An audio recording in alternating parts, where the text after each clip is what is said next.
आपका नाम? हाजी खान मोहम्मद। हाजी जी, शहर काजी का इंतकाल हुआ है, आप उनके बारे में क्या कहना चाहेंगे? भाई शहर काजी साहब जो थे हमारी मेरठ की आन बान और शान थे। उनके इंतकाल से मेरठ शहर को एक बहुत बड़ा नुकसान हुआ है, जिसकी हम कमी पूरी नहीं कर सकते कभी भी। मुस्लिम समाज के युवाओं के लिए तालीम के लिए बहुत सख्त रियायत देते थे और कहते थे कि भाई आप तालीम हासिल करोगे, मुल्क की तरक्की में आप साथ दोगे। मुल्क के लिए बहुत बड़ा योगदान था शहर काजी साहब के लिए। मुल्क के लिए दुआएं करते थे, मुल्क की भलाई के लिए दुआएं करते थे।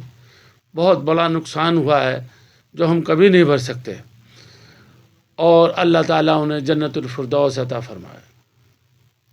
आपका नाम? मेरा नाम सैयद आसिफ खुसरो एडवोकेट। थोड़ा शहर काजी के बारे में। बड़े शहर काजी साहब के बारे में तो अल्फाज नहीं है इस वक्त मेरे पास। हम बचपन से इसका जानते हैं कि इंसानियत का इनसे बड़ा हमदर्द मैंने अपनी ज़िंदगी में नहीं देखा। दीन पर जमे हुए और दीन पर प्रैक्टिकल जो कहना वो करना पूरी ज़िंदगी का उनका मकसद है। अब भी आखिर वक्त में अपनी नमाज पूरी करके ऐसे हालात में भी दुनिया से तशरीफ़ लेके गए हैं। इनका नुकसान बड़ा नुकसान है जो पूरा ही नहीं हो सकता मेरी नज़र में। दोस्तों नमस्कार। आज सुबह मेरठ से एक दुखद खबर आई। मेरठ के शहर काजी प्रोफेसर जैनुल साजिदीन साहब का इंतकाल हो गया। कल उन्होंने एक बयान दिया था कि चूंकि इस बार का जो जुमा है वो होली के दिन पड़ रहा है, तो उन्होंने जुमे की नमाज का टाइम बदल दिया था और उन्होंने कहा कि 2:30 बजे इस बार ये नमाज करेंगे, ताकि कहीं कोई टकराव की घटना ना हो जाए, कहीं कोई तनाव की स्थिति ना बन जाए। चूंकि इस बार फिजाओं में तनाव घुला हुआ है, कुछ बयानों को लेकर तनाव घुला हुआ है, तो वो नहीं चाहते थे कि कोई टकराव की स्थिति हो। और प्रोफेसर साजुद्दीन जो मेरठ के 1991 से काजी थे, शहर काजी थे, उनके वालिद आज़ादी के बाद से इसी घराने के पास शहर काजी की जिम्मेदारी है। उनके वालिद शहर काजी रहे और 1991 से प्रोफेसर साजुद्दीन साहब शहर काजी, उनके छोटे भाई राशिदीन, जनरल राशिदीन भी बहुत एक्टिव हैं और शहर में सांप्रदायिक सौहार्द बनाने में प्रोफेसर साजिदीन साहब का एक ज़बरदस्त योगदान रहा है। और उन्होंने कभी आक्रामक भाषा नहीं बोली, टकराव की भाषा नहीं बोली। वो हमेशा तालीम की बात करते थे। अलीगढ़ मुस्लिम यूनिवर्सिटी में प्रोफेसर रहे और बहुत सारी किताबें उन्होंने लिखी।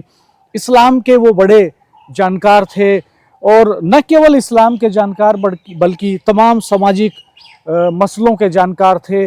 जितनी भी तकरीरें उन्होंने मेरठ शहर की जमा मस्जिद से ईद की नमाज के बाद दी हों, या उन्होंने आम लोगों से बातचीत की हो, आम लोगों से उनका इंटरेक्शन रहा हो। हम लोग मेरठ में लगभग 20 साल जर्नलिज्म की, रामबोल तोमर भाई साहब ने, राजेश भाई साहब ने और हमने कभी उनको आक्रामक तेवर में नहीं देखा, कभी गुस्से में नहीं रहते थे। बहुत शांत स्वभाव के, बहुत अध्ययनशील और गहराई से, गंभीरता से बातें करने वाले, जो समाज की कुरीतियां हैं उन पे चोट करते थे लगातार, तालीम पे जोर देते थे, नशे के खिलाफ बात करते थे, सांप्रदायिक टकराव और तनाव के वो सख्त खिलाफ थे। राजेश भाई साहब, पहले मैं आपसे जानना चाहूँगा कि आप किस तरह से याद करना चाहेंगे। आज रात में, आज शाम को उनका जो है दफीना भी होना है, और उसमें ये माना जा रहा है कि हज़ारों लोगों की भीड़ उसमें उमड़ेगी उनको खिराज अकीदत पेश करने के लिए। तो मैं आपसे जानना चाहूँगा कि आप कैसे याद करेंगे। डॉक्टर साहब, शहर काजी साहब चूँकि वो विद्वान व्यक्ति थे, और जहाँ तक उनके एजुकेशन की बात है तो जो मेरठ में जीआईसी है, उस दौर में जीआईसी बहुत बड़ा स्कूल होता था। जीआईसी में यहाँ उन्होंने इंटर तक पढ़े हैं। उसके बाद वो फिर जामिया मिलिया, फिर दिल्ली चले गए थे। दिल्ली से उन्होंने ग्रेजुएशन किया। वहाँ से ग्रेजुएशन के बाद में फिर वो दारुल उलूम देवबंद चले गए थे, और वहाँ से उन्होंने एक वो डिग्री ली।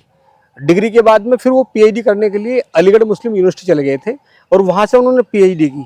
पीएचडी करने के बाद में फिर वो वहीं प्रोफेसर हो गए, और प्रोफेसर भी वो सब्जेक्ट के थे, वो इस्लामिक जो डिपार्टमेंट है उसके वो एचओडी रहे लास्ट तक।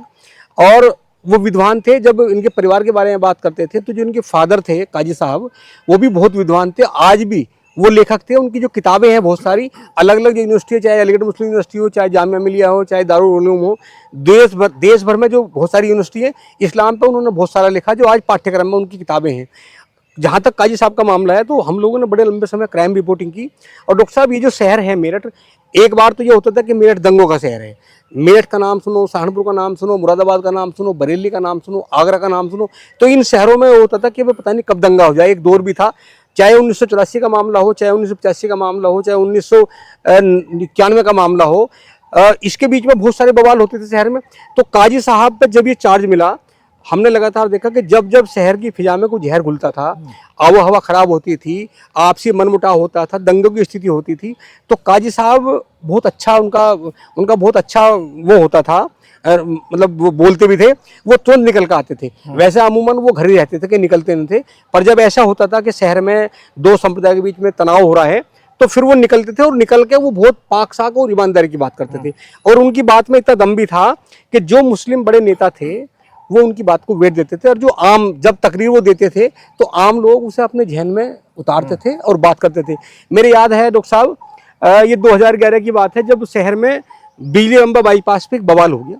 उस समय क्योंकि हाजी याकूब कुरैशी साहब यहाँ मंत्री भी थे उत्तर प्रदेश सरकार में, तो जब ये बवाल हुआ तो बवाल के बाद में वो बिजली रंबा बाईपास पे टकराव हुआ, और टकराव होते होते आपको याद होगा वो वहाँ से बिजली रंबा बाईपास से चला और पूरे हापुड़ रोड और पूरे शहर में वो आग की तरह फैल गया।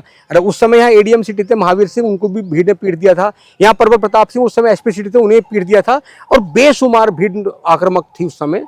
तो तब जब ये लगा कि भाई मामला क्या है सुलटेगा, तो सुबह 4 बजे काजी साहब निकल कर आए, वो हमने समाचार भी लिखा था, और उन्होंने तकरीर दी। जब सुबह की नमाज वगैरह होती है, उन्होंने कहा बोले क्या कर रहे हो, काम की बात करो, कामयाब बनो। जब उन्होंने बात की बोले क्या छोटे छोटे मामले में तुम, तो ऐसे बहुत सारे उदाहरण डॉक्टर साहब हैं काजी साहब के, कि जब शहर में मनमुटाव होता था, फिजाओं में सांप्रदायिक उन्माद घुलता, तो वो आगे आते थे और आगे आगे बोलते थे। तो ऐसे नहीं कि प्रशासनिक जो व्यवस्था थी वो हमेशा प्रशासन के टच में रहते थे। जब जब कभी डीएम, कमिश्नर, एसएसपी या एडीजी कोई बात करना चाहता था, तो जो मीटिंग होती थी दोनों समुदाय की, उसमें वो आगे आते थे, बैठ के बात करते थे। और उन्होंने, हमें लगता नहीं, मेरे ऐसे याद भी नहीं कि काजी साहब ने जैसे कभी नमाज होती है, बहुत जैसे ईद की नमाज होती है, उन्होंने अपनी तकरीर में ऐसा भी कोई शब्द नहीं कहा कभी कि जो लोगों को चुभाओ, किसी भी धर्म के लोगों को। बहुत ही तो वो अच्छे शख्सियत थे। रामबोल भाई साहब, आप कैसे याद करेंगे काजी साहब को? उनकी सबसे बड़ी खासियत यही थी कि वो हमेशा जब भी शहर में तनाव के हालात पैदा होते थे तो प्रशासन के टच में रहते थे, शहर के मोजिज़ लोगों के टच में रहते थे। पीपल कनेक्ट उनका ज़बरदस्त था, उनकी अपील काम करती थी। अपील काम करती थी, और जो मुस्लिम समाज के लोग हैं वो उनकी बातें मानते थे, और वो गलत भी नहीं कहते थे भाई। कभी भी सद्भावना पूर्ण रवैया ही उनका रहता था, और बहुत ही सौहार्दपूर्ण माहौल में वो माल्या आक्रोश भड़क गया तो उसको कंट्रोल कर लेते थे। जब ये सभी जगह हिंसा हुई, तब मैंने देखा कि वो हिंसा में कई लोग मर भी गए थे हमारे यहाँ। ये हापुड़ रोड पे पूरी पे जाम ही जाम था, और फायरिंग हो रही थी, दोनों तरफ से आमने सामने आ गई थी पब्लिक।